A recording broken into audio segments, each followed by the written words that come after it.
Hey guys, in this video I'm going to show you how to calculate total sum in Google Sheets.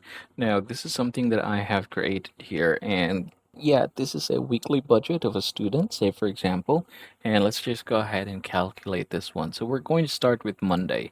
Now I'm going to go ahead and double click this one. It's going to pop up. You should see something like that. Now we can go ahead and type. So what we can do is basically click the equal, and the moment you do that one, you should be able to see something like this. So it's going to somehow try calculate itself. And yeah, that's just what you're going to do really.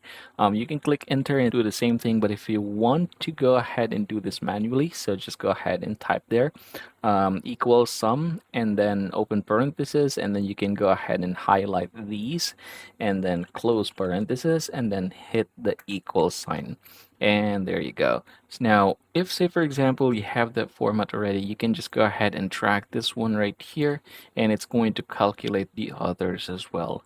And again, that is the easiest way to calculate total sum in Google Sheets.